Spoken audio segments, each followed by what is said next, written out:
ಯಾವುದೇ ಮುಚ್ಚುಮರೆ ಇಲ್ಲ. ಯಾರನ್ನು ಮೆಚ್ಚಿಸುವ ಪ್ರಶ್ನೆ ಇಲ್ಲವೇ ಇಲ್ಲ. ನೇರ ಪ್ರಶ್ನೆ, ನೇರ ಉತ್ತರ. ಇದು ಜನಮನ. ನಾನು ಚಿದಾನಂದ್ ಪಟೇಲ್.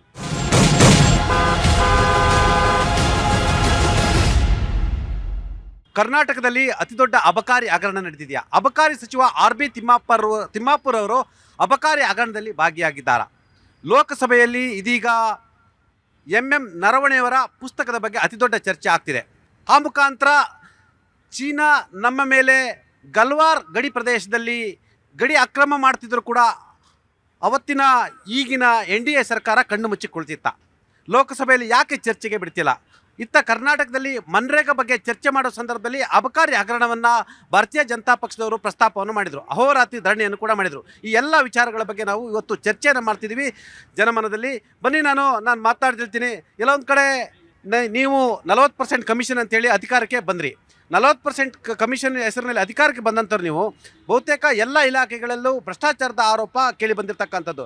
ಅಬಕಾರಿ ಇಲಾಖೆ ಅಂತ ಹೇಳಿದರೆ ಅದೊಂಥರ ಹುಲ್ಲುಗಾವಲಿದ್ದಂತೆ. ಯಾವುದೇ ಸರ್ಕಾರ ಇದ್ರೂ ಕೂಡ ಆ ಸರ್ಕಾರನ ರಕ್ಷಿಸುವುದೇ ಅಬಕಾರಿಯ ಹಣ ಅಂತಲೇ ಹೇಳಲಾಗ್ತದೆ. ಈ ಹಿಂದೆ ಸತೀಶ್ ಜಾರಕಿಹೊಳಿಯವರು ಅಬಕಾರಿ ಸಚಿವರಿದ್ದಂಥ ಸಂದರ್ಭದಲ್ಲೂ ಕೂಡ ಅವರ ಸಹೋದರಿಯ ಪತಿ ಮಂಜುನಾಥ್ ಎನ್ನುವರು ಇಡೀ ಅಬಕಾರಿ ಇಲಾಖೆಯನ್ನು ಕಂಟ್ರೋಲ್ ಮಾಡ್ತಿದ್ರು. ಆ ಮುಖಾಂತರ ಎಲ್ಲ ವರ್ಗಾವಣೆಯಿಂದ ಹಿಡಿದು ಎಲ್ಲವನ್ನು ಕೂಡ ಅವರೇ ನಿಭಾಯಿಸ್ತಿದ್ರು ಅಂತೇಳಿ ಗಂಭೀರ ಆರೋಪ ಇರ್ತಕ್ಕಂಥದ್ದು.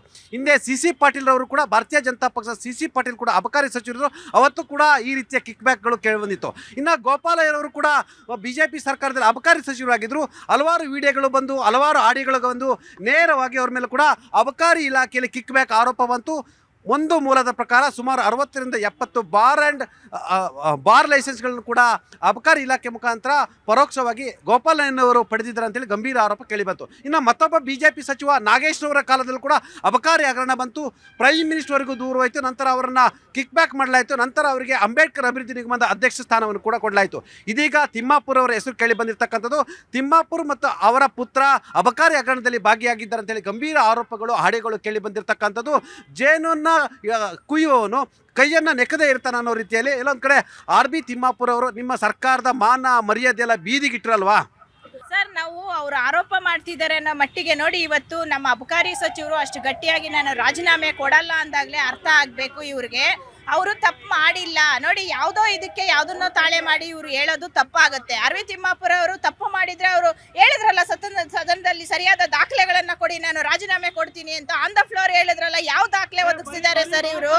ಇಲ್ಲ, ಮಾತಲ್ಲ, ನಿಮ್ಮ ಹತ್ರ ಇದ್ರೆ ಡಾಕ್ಯುಮೆಂಟ್ ಕೊಡಿ ಅಂತ ಕೇಳ್ತಿದಾರಲ್ಲ ಅವರು.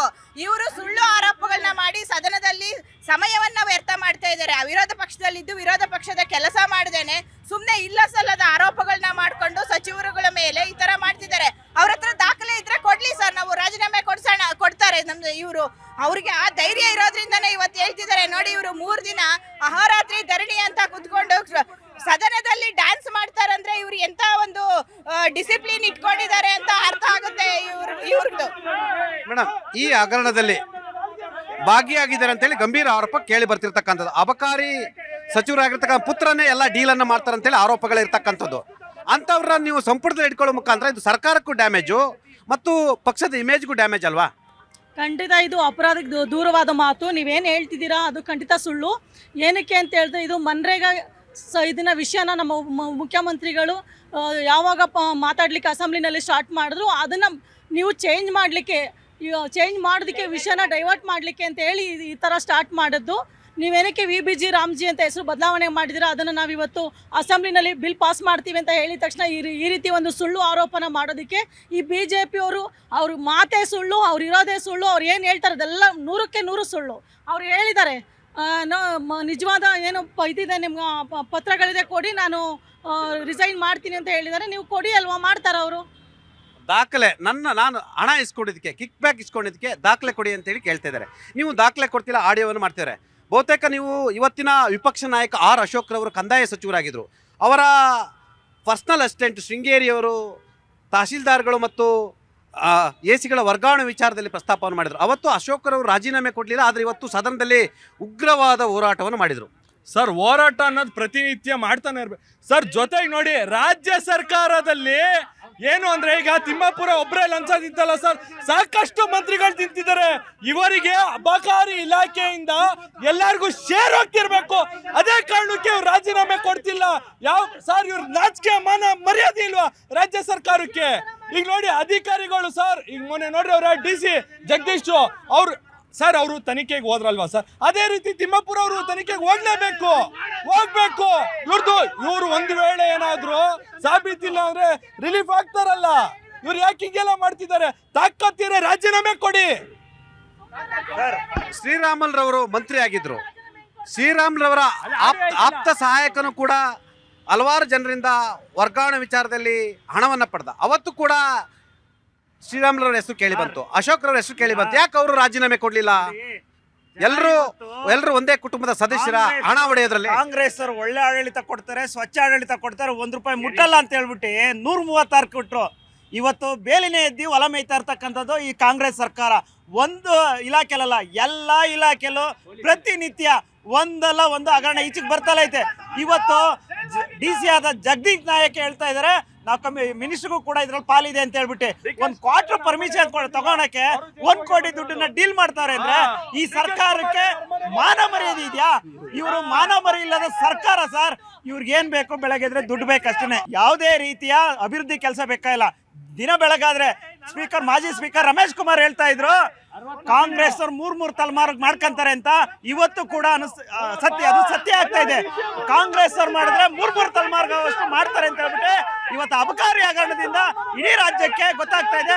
5,000 ಕೋಟಿ ಲೂಟಿ ಮಾಡಿದಂತ ಲೂಟಿ ಸರ್ಕಾರ 420 ಸರ್ಕಾರ ಅಂತ ಹೇಳಿ. ಅಳಿಯ ಅಲ್ಲ ಮಗಳ ಗಂಡ.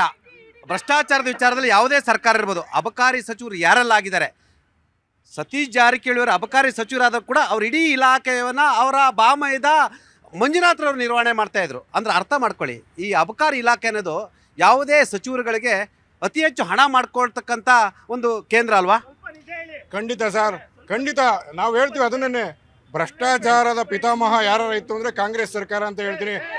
ತುಂಬಿ ತುಳುಕ್ತಾ ಇದ್ರೆ ನಿಮ್ಮ ಭ್ರಷ್ಟಾಚಾರ ಸರ್. ಒಂದೇ ಅಬಕಾರಿ ಇಲಾಖೆಯಲ್ಲಿ ಮಾತ್ರ ಅಲ್ಲ,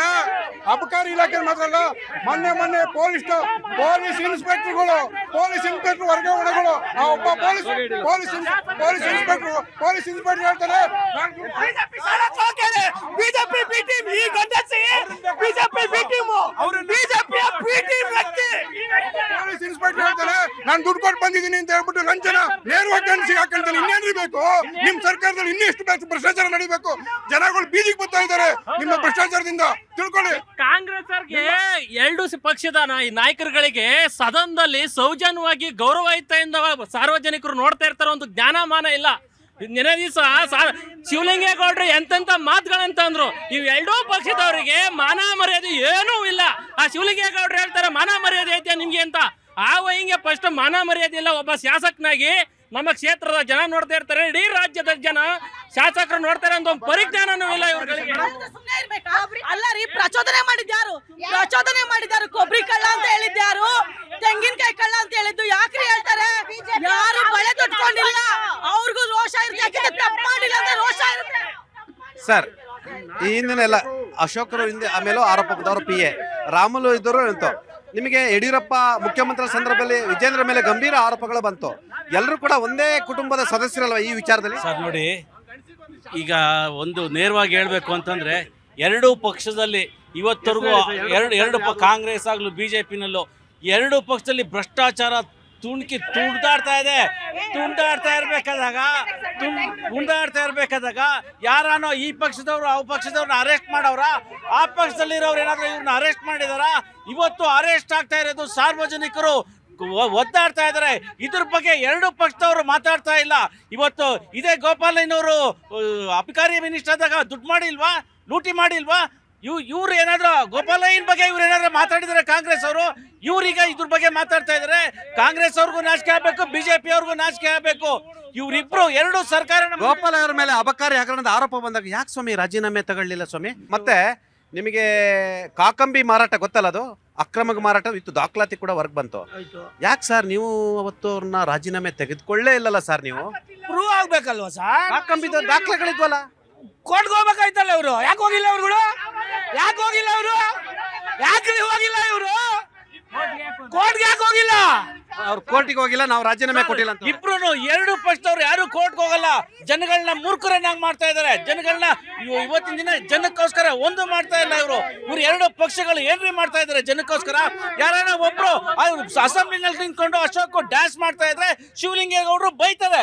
ಬೈಲೇಬೇಕು. ಇನ್ನೇನು ಡ್ಯಾನ್ಸ್ ಮಾಡೋದಕ್ಕೆ ಅಸೆಂಬ್ಲಿ ಇವ್ರು ಓಟ್ ಹಾಕಿರೋದನ್ನ ಡ್ಯಾನ್ಸ್ ಮಾಡೋದಕ್ಕಂದ್ರೆ ಹೋಗಿ ಕ್ಲಬ್ಬಲ್ಲಿ ಡ್ಯಾನ್ಸ್ ಮಾಡ್ಲಿಕ್ಕಂದ್ರೆ ನೀವು ಅರಸೀಕೆರೆ ಅವರೇ? ಅರಸೀಕೆರೆಯವರು ಸರ್, ಆದ್ರೆ ನಾವು ಆ ಅಪ್ಪನ ನಾವು ಒಪ್ಕೊಳ್ಳಲ್ಲ. ಯಾಕೆ ಅಂದ್ರೆ ನಾಲ್ಗೆ ಮೇಲೆ ಆ ಅಪ್ಪನ ಇಡ್ತಾ ಇರಬೇಕು.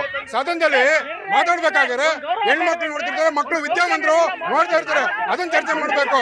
ಅಬಕಾರಿ ಸಚಿವರು ಸರ್ ಕೂಡಲೇ ರಾಜೀನಾಮೆ ಕೊಟ್ಬಿಟ್ಟು ತನಿಖೆ ಎದುರಿಸ್ಬೇಕು ಹೊರತು ಇಲ್ಲಿ ಗೋಸುಂಬೆ ನಾಟಕ ಆಡಬಾರ್ದು. ಅದು ಹಣಕಾಸಿನಲ್ಲಿ ಎಷ್ಟು ಲೂಟಿ ಮಾಡಿದ್ರೆ ತನಿಖೆ ಆಗ್ಬೇಕು ಅಂತ ಕೇಳ್ಕೊಂತೀವಿ.